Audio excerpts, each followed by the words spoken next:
बहुत शुक्रिया डियर सईद काजी साहब और डियर आरिफ उम्मीद भट्टी साहब। देखिए, आपने वन गो में 2-3 सवाल खड़का दिए हैं।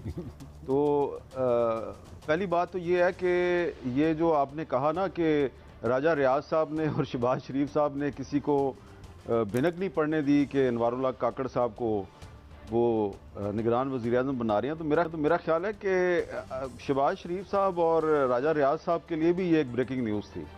अच्छा, अनवारुल्लाह काकड़ साहब जो हैं वो वज़ीर-ए-आज़म होंगे। अब इसमें कसूर जो है वो दरअसल इन दोनों का नहीं है। कसूर दो बड़े जो हैं उनका है, जो दो बड़ी पार्टियों के सरबराहान हैं वो आपस में किसी फैसले पे नहीं पहुंच सके। तो जब वो किसी फैसले पे नहीं पहुंच सके तो हमेशा की तरह जो सियासतदानों के आपस के जो इख्तलाफात हैं उसका फ़ायदा उठाया गया और अनवारुल्लाह काकड़ साहब को ले आए। और ज़ाहिर बात है फिर कोई ऑप्शन नहीं था तो यही साहब जो है उनको बना दिया गया है। अब जो आपने एहतसाब की बात की है तो मैंने लफ्ज़ एहतसाब कहीं इस्तेमाल नहीं किया।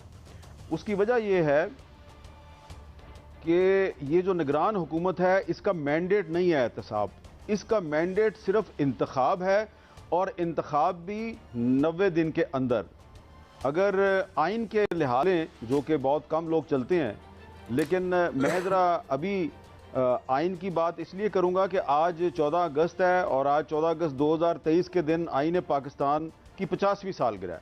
इसलिए मैं थोड़ी सी लिबर्टी लेते हुए ये बात कहने की गुस्ताखी करूंगा कि हम पाकिस्तानी हैं, हमें थोड़ी सी शर्म आनी चाहिए, थोड़ी हया आनी चाहिए। और ये 50वीं सालगिरह है इस आइन की, लिहाजा इस आइन के एहतराम में सिर्फ एक छोटा सा हमें काम करना चाहिए कि ये जो इलेक्शन है ये 90 दिन के अंदर करवा दें हम।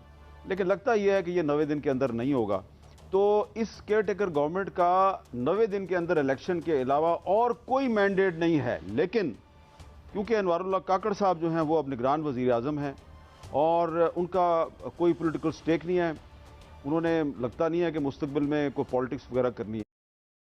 वो जो भी है उन्होंने अब बतौर निगरान वज़ीर-ए-आज़म करना है या उनसे करवाया जाएगा। मुझे लगता ये है कि आने वाले कुछ दिनों में आप देखेंगे कि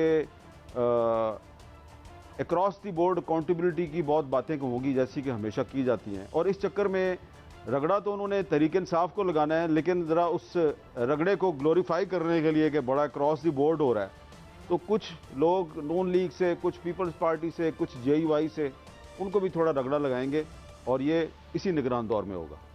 बिस्मिल्लाहिर्रहमानिर्रहीम। एक तो जश्न आज़ादी की सबको मुबारक, दूसरी आज GNM की भी है। मीर साहब, आपकी मौजूदगी में हम जैसे स्टूडेंट को फ़ायदा उठा उसी का तसलसल जारी रहेगा आगे। और दूसरा, क्या आप 3 महीने में जो जैसे आपने कहा आईनी जिम्मेदारी है, साफ शफाफ इलेक्शन मुमकिन होंगे? आपका तजर्बा क्या कहता है? भट्टी साहब देखें, आप मेरे बहुत पुराने मेहरबान हैं। ये जो आपने मुझे सवाल किया ना, इसका जवाब आपके पास है, लेकिन अब आप चाहते हैं कि मैं भी अपनी ज़ुबान से कुछ बात निकालूं। बड़ा ज़बरदस्त तरीके से आप जो है वो मुझे घेर घार के सवाल कर रहे हैं और मैं अब दिल को मजबूत करते हुए आपके सवाल के जवाब में यही कहूँगा कि इलेक्शन तो होना चाहिए 90 दिन में, लेकिन लगता यह है कि ये 90 दिन में इलेक्शन नहीं होगा। क्योंकि अगर 90 दिन में होना होता तो अनवारुल्लाह काकड़ साहब निगरान वज़ीर-ए-आज़म ना बनते। लेकिन वो जो आपने कहा ना कि क्या इस नई निगरान हुकूमत की पॉलिसी PDM की पॉलिसीज़ का तसलसल होगी, तो भट्टी साहब गुस्ताखी माफ़, वो PDM की कोई पॉलिसी नहीं थी। वो पॉलिसी भी जो है वो किसी और की पॉलिसी चला रहे थे और ये निगरान हुकूमत जो है ये उस पॉलिसी का तसलसल होगी जो PDM की पॉलिसी नहीं थी।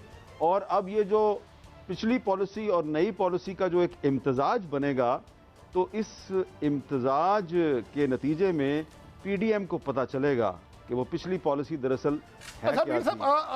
आपसे रहनुमाई की थोड़ा सी ज़रूरत